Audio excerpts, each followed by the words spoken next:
The room froze. No one expected her to answer like this. Bill O'Reilly leaned back in his chair, lips curled into that familiar smirk, and let the words fly like a slap across the chamber.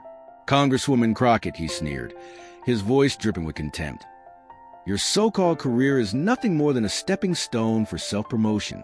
You accomplish little of substance, and everyone here knows it." A hush swept through the hall. Cameras zoomed in. Some members shifted uncomfortably in their seats. Others stifled nervous laughter, while the crowd's murmur turned sharp with disbelief. It wasn't just an insult. It was a dismissal, an attempt to erase years of struggle with one cruel sentence. O'Reilly sat upright now, basking in the silence he'd carved out, his eyes daring her to react. For decades, this was his game. Dominate the stage, cut down his opponent, leave them scrambling. To him, it was just another night. To Jasmine Crockett, it was a challenge that carried the weight of every battle she fought to stand in that very seat. Her hands rested calmly on the desk. She didn't flinch. She didn't rush. Instead, she let the silence grow, let O'Reilly's words echo into their own emptiness. Every second felt like an eternity. The audience leaned forward, breath caught, waiting for the explosion they thought must come. But Crockett's eyes told a different story. They didn't burn with rage. They gleamed with patience, with the kind of strength that knows timing is its greatest weapon. She lifted her chin slowly, scanning the room, her gaze steady and unshaken. That look alone was a rebuttal, a signal that his arrogance had struck the wrong target. Even O'Reilly, for a flicker of a moment, shifted in his seat. The tension thickened, wrapping around everyone present. Was she going to lash out? Would she crumble? Or was she about to rewrite the rules of the game altogether? Every ear strained, every camera tightened its focus. They didn't realize it yet, but history had already paused in this instant. And then, just as she leaned toward the microphone, the air seemed to hold its breath. But before Crockett spoke, the weight of her entire journey hung in the air. The silence that followed O'Reilly's jab was louder than his words. To some, it was just another heated exchange in the endless theater of politics. But to those who understood the deeper currents at play, the sting cut far beyond Crockett herself. His words weren't just a swipe at one woman's career. They echoed the centuries-old refrain used to diminish women, especially women of color, who dared to step into arenas where power had long been hoarded. Dismissal disguised as critique. Contempt dressed as commentary. It was the same tune that once told black women they were fit for labor but never leadership. The same sneer that told daughters of immigrants to know their place. The same smirk that had silenced countless voices before they ever touched a microphone. O'Reilly's insult tapped into that lineage of arrogance. He wanted the room to believe Crockett's work, her sacrifices, her battles, were small, inconsequential, unworthy of respect. And in that moment, the insult carried the weight of history behind it. The weight of every barrier meant to keep people like her out. But what made the moment electric was not just the insult itself. It was where it landed. Crockett was not just another politician with a resume. She was a woman who had clawed her way past closed doors, who carried the stories of neighbors, clients, and communities often ignored by the very halls of power she now occupied. When he tried to dismiss her, he wasn't just talking to Jasmine Crockett. He was, knowingly or not, talking to the millions who saw themselves reflected in her rise. The audience felt it. You could see it in their faces. Some outraged, some stunned, some hungry for a rebuttal. And behind those cameras were millions more, watching from living rooms, classrooms, break rooms, ready to latch on to whatever came next. O'Reilly may have thought he was playing to his brand, striking a blow for dominance. What he didn't understand was that Crockett's silence was not weakness. It was gathering force. Because when someone like her speaks, she doesn't just answer for herself. She answers for every woman who's been told her education was a fluke. For every immigrant family told their story didn't count. For every voice that was interrupted, overlooked, or dismissed before it could rise. Her response would not be a comeback. It would be a reclamation. And that was why the room's tension felt unbearable. The air wasn't just waiting for words. It was waiting for history to push back. It was waiting for dignity to stand its ground. Every insult O'Reilly had thrown in his career was about to boomerang back. Not because Crockett was louder, but because she was anchored in something larger than ego. She represented a truth that couldn't be brushed aside. The audience didn't know it yet, but the insult that was meant to belittle her had just elevated the stakes. This wasn't a debate anymore. It was a collision between arrogance and resilience, between a past that clung to exclusion and a future demanding inclusion.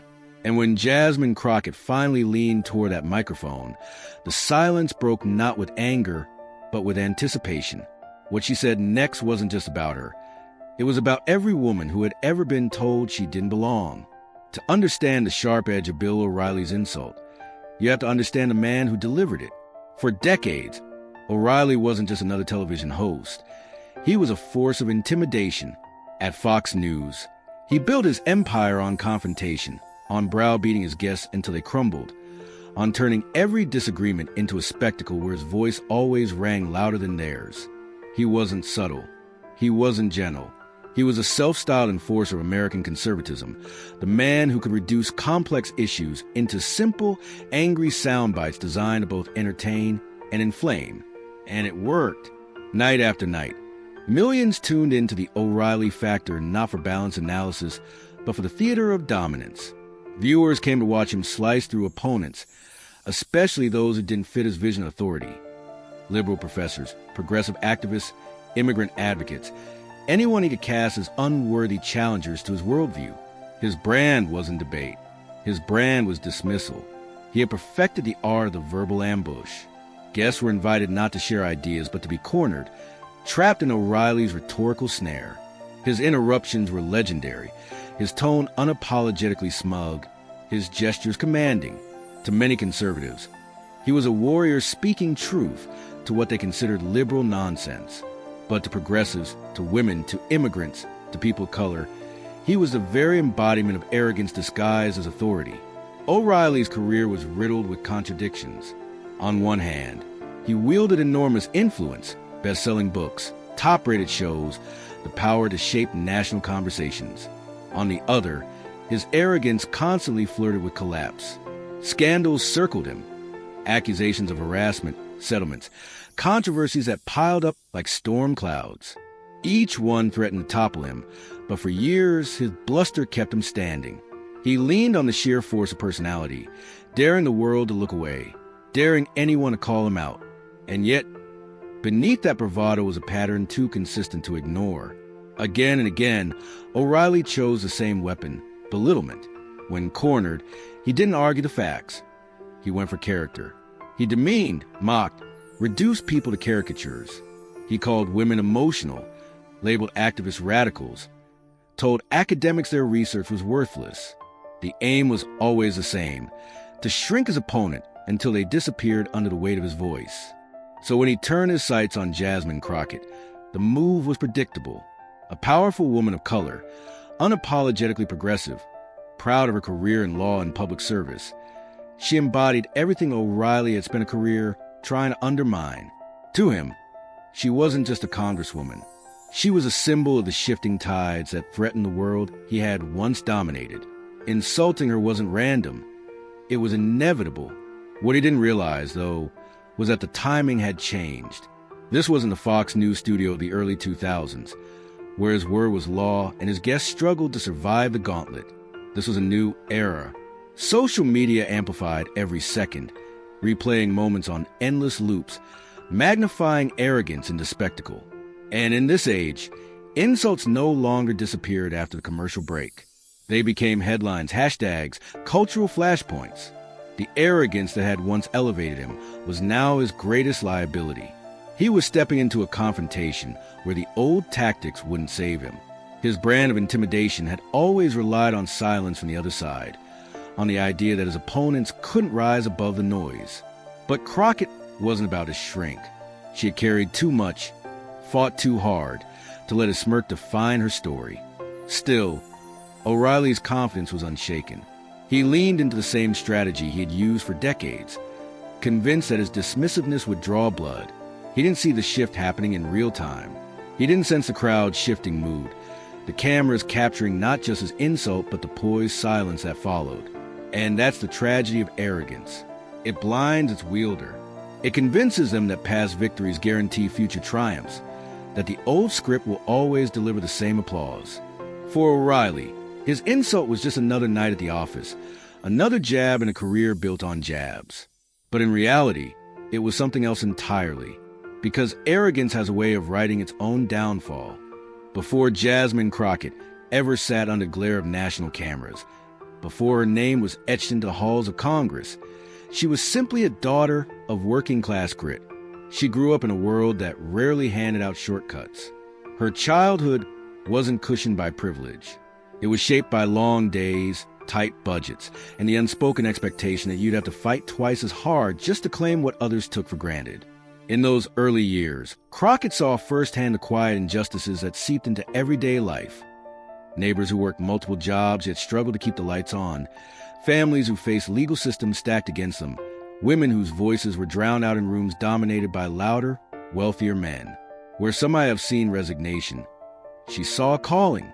That calling led her to law. But it wasn't the polished, lucrative kind of law that came with corner offices and country club dinners. Crockett chose a harder path, the one that put her in cramped offices, sitting across from clients who couldn't afford representation, listening to stories the powerful often ignored. She wasn't defending corporations. She was defending the people the system had abandoned. She took on cases others wouldn't touch, standing beside clients who had been told they didn't matter. Every deposition, every courtroom battle honed her voice into something stronger than rhetoric. It became a weapon forged in truth. Judges tried to dismiss her. Opposing attorneys underestimated her.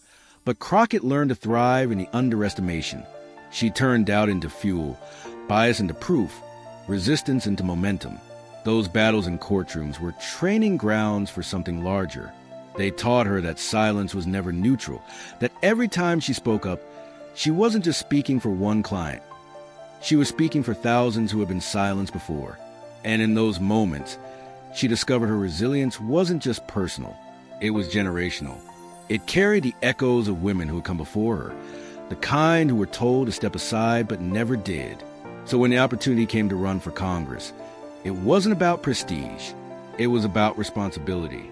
She had lived the consequences of bad policy. She had watched families fall apart under the weight of laws written without them in mind. She knew that if she didn't step forward, someone else less willing to fight might. And Crockett had never been the type to back down from a fight. Her campaign wasn't slick or easy. Money was tight, the odds long. But she knocked on doors, shook hands, told her story over and over again. People listened because they recognized themselves in her words. She wasn't a polished insider. She was one of them, and her fight was their fight. When she won, it wasn't just a victory for her. It was a message that grit and truth could still break through. By the time she entered Congress, Crockett had already built a reputation for refusing to be quiet. She questioned, she challenged, she disrupted. For some, that made her a target. For others, it made her a champion. But for Crockett, it was simple. Her career wasn't built to please the powerful. It was built to protect the people who put her there. And that's what made O'Reilly's insult sting in a way that transcended politics. When he mocked her career, he wasn't just mocking a resume. He was mocking the nights she spent burning through case files while her peers were fast asleep. He was mocking the families she had offended, the tears she had wiped away in courtrooms, the hands she had held when clients feared their lives were over. He was mocking the years of sacrifice, the countless no's she had turned into one hard-fought yes. What O'Reilly didn't understand was that Crockett's career wasn't about her at all. It was about every person who had leaned on her strength when theirs was breaking. It was about every voice she carried into the halls of Congress. And the very thing he tried to diminish was the very thing that made her unshakable. Because while O'Reilly's power had always come from silencing others, Crockett's power came from lifting others up. While his legacy was built on arrogance, hers was built on resilience. Every insult she had ever endured, every barrier she had ever pushed through, every courtroom where she had been underestimated, it all prepared her for this moment. And when O'Reilly mocked her career, he unknowingly opened the door for the one story he could never erase. The tension in the chamber was already thick, but O'Reilly wasn't finished. He leaned forward this time, voice sharper, his words cutting with the precision of someone who had rehearsed this routine 1,000 times. You talk about service, Congresswoman, but where are the results? The economy hasn't changed because of you. Crime hasn't dropped because of you. Frankly, people like you in elections by playing victim, not by producing anything meaningful. Gasps rippled through the audience. Some shook their heads, others sat uncomfortably, their eyes darting between the two figures at the center of the storm. It was a classic O'Reilly tactic. Repeat the insult, twist a knife, and try to force his opponent into an emotional outburst. He wanted her rattled. He wanted her defensive. That was where he thrived. But Jasmine Crockett didn't move. Her expression remained calm, almost serene. She let his words hang in the air, allowed their venom to echo, allowed the weight of his disdain to land fully. It was a silence that unsettled even O'Reilly. He raised his eyebrows as if daring her to speak, but still she sat, eyes locked, unmoved. The audience felt the battle unfolding in two layers. O'Reilly's voice fast, aggressive, jabbing like a boxer throwing punch after punch, and Crockett's silence, steady and unyielding, like a fighter who knows the storm will exhaust itself. With every barb he launched, she absorbed it, not as weakness, but as strategy. He grew louder. You claim to stand for justice, but what has your so-called career accomplished? Nothing but sound bites, nothing but theatrics. His hand slapped the table, the sound reverberating through the hall. A few in the audience clapped nervously, but the applause fizzled, dying in the awkward quiet that followed. Still, she didn't interrupt. Still, she didn't flinch. And that's when the energy in the room began to shift. Some in the audience leaned forward, not to hear O'Reilly, but to watch Crockett. They knew she was waiting. They could sense it. The composure, the patience, the gathering force just beneath her stillness. The contrast was almost unbearable, his rage rising higher and higher, her calm sinking deeper and deeper. Every camera lens caught it. Side by side, they embodied two worlds colliding. O'Reilly, red-faced, clinging to dominance through sheer volume. Crockett, poised, letting his fury expose itself. For years, O'Reilly had controlled these moments. He dictated the tempo, controlled the narrative, silenced his opponents by forcing them to play on his terms. But this time was different. This time, his fury wasn't commanding the stage. It was unraveling it.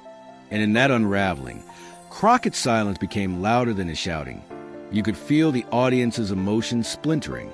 Some were uncomfortable, waiting for her to defend herself, to throw something back.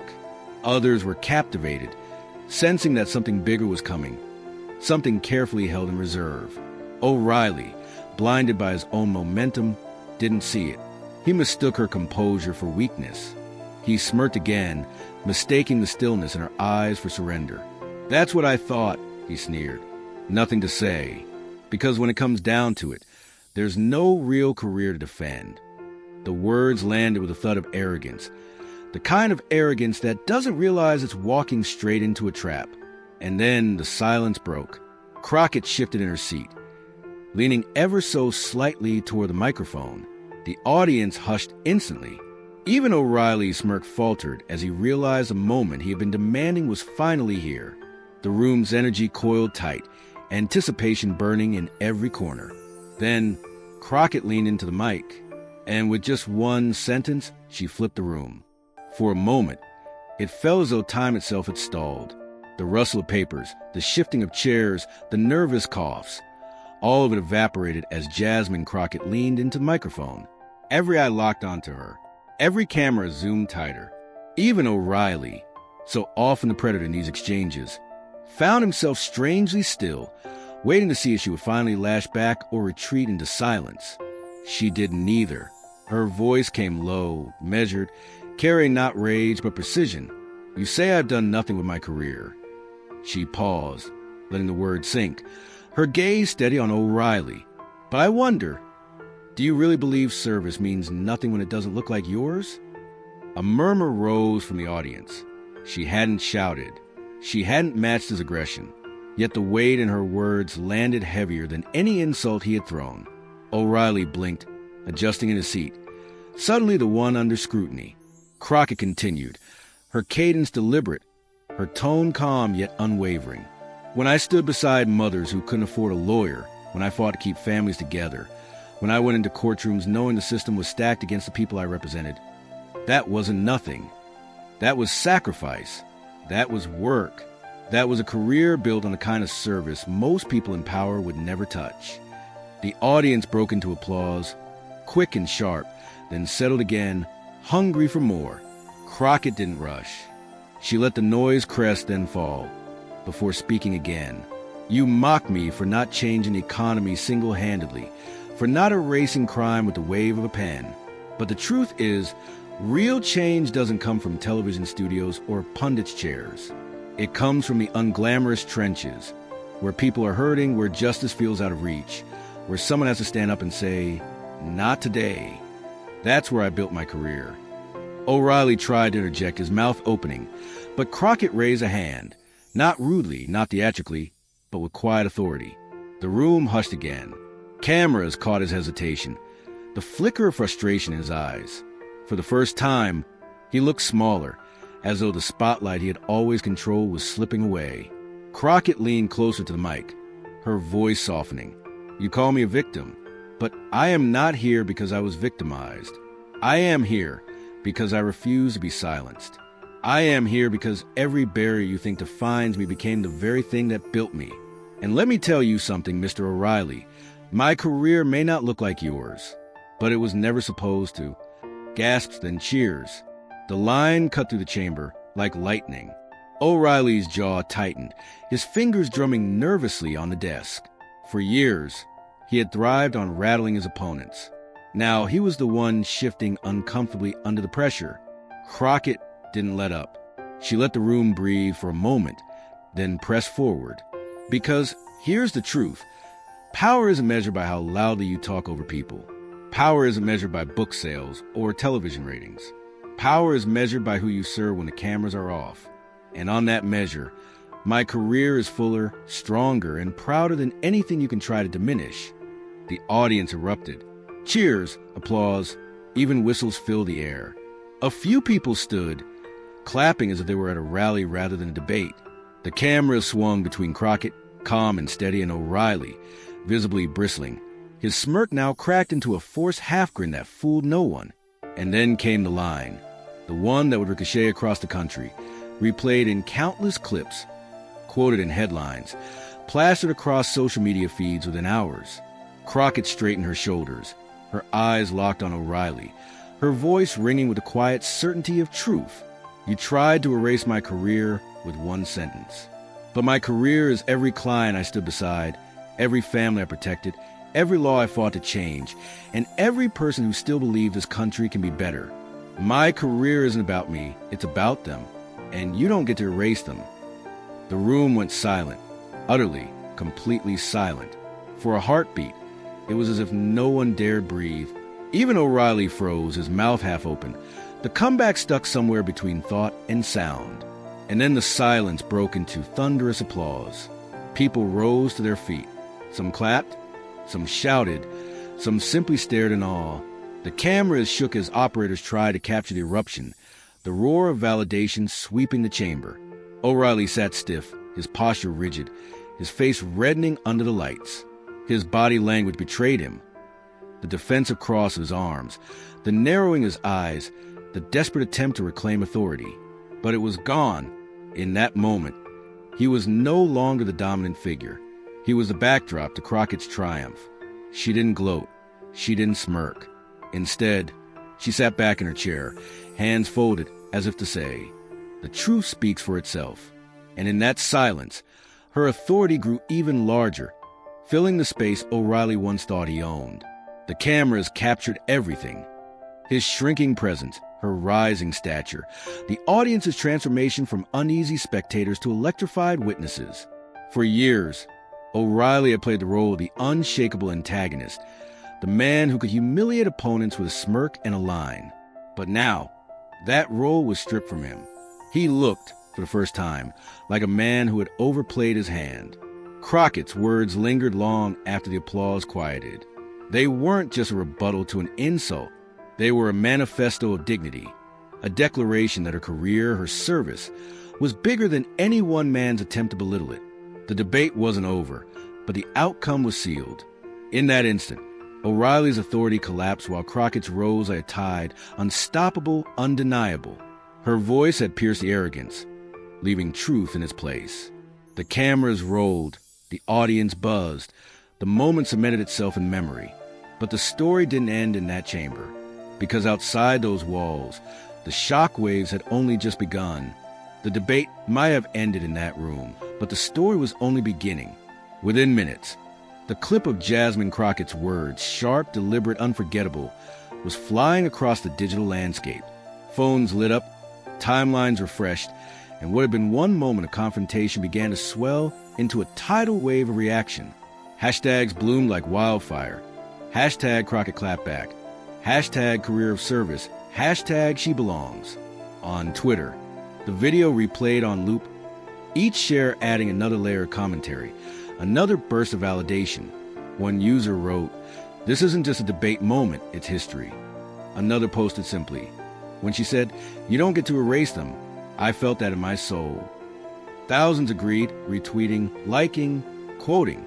On TikTok, the moment became performance art. Teenagers lip-synced Crockett's words as if they were the lyrics to an anthem. Creators layered her speech over footage of protests, over images of working-class communities, over montages of women breaking barriers in politics, science, and sports. The line, "My career isn't about me, it's about them," was repeated like a chorus, a rallying cry for belonging and dignity. Some videos gathered millions of views in hours, the comments section overflowing with gratitude. This is why representation matters. YouTube flooded with reaction videos. Political commentators leaned into the drama, replaying the clip and pausing at O'Reilly's flinch, dissecting his body language like a fallen titan caught in slow motion. Progressive creators hailed Crockett's poise as a masterclass in grace under fire. Even late-night hosts couldn't resist. One quipped, Bill O'Reilly wanted to end her career with one sentence, but instead she wrote the headline of the week. Meanwhile, memes sprouted everywhere. One showed O'Reilly as the Titanic and Crockett as the iceberg, captioned, "And we all know how that ended." Another stitched her mic drop of the famous image of Muhammad Ali standing over Sonny Liston, declaring, "Different ring, same energy." Humor carried the weight of truth, spreading her victory beyond the usual political circles and into everyday culture. The ripple effects weren't confined to supporters alone. Pundits across the spectrum scrambled to respond. Conservative allies of O'Reilly dismissed the moment as performance politics, but even they couldn't ignore the scale of its reach. One commentator grudgingly admitted, "She handled herself better than most people he's gone after." That's undeniable. On the left, the praise was unrestrained. Allies in Congress tweeted their admiration, some confessing that Crockett's words gave them chills. But perhaps the most striking reactions came from ordinary people, those who rarely saw themselves in the halls of power. A young woman posted a tearful video. "I've been told my whole life that my work doesn't matter because it isn't flashy." Watching her stand there and say, "You don't get to erase us. That was for me. That was for all of us." Her clip, raw and unpolished, went viral too, amplifying the emotional resonance of the moment. It wasn't just a soundbite. It wasn't just a clapback. It became a mirror reflecting deeper truths about who gets to define success, who gets to speak with authority, who gets to belong. Crockett's words carried the weight of history. Echoes of every woman, every person of color, every immigrant who had been told they were less than because their path didn't look like the one written by men like O'Reilly. Mainstream media scrambled to keep up. CNN panels debated whether this was a turning point in political discourse. The New York Times ran an op-ed titled, "The Career That Couldn't Be Erased." MSNBC invited Crockett onto prime time, where she repeated her words with the same calm force, and audiences leaned in, spellbound. Even international outlets picked up the story, framing it as an American tale of arrogance met with dignity. And through it all, the numbers soared. Millions of views, tens of millions of impressions, hashtags trending globally. It was no longer just Crockett's moment. It belonged to everyone who saw themselves in her defiance. One commentator summed it up perfectly.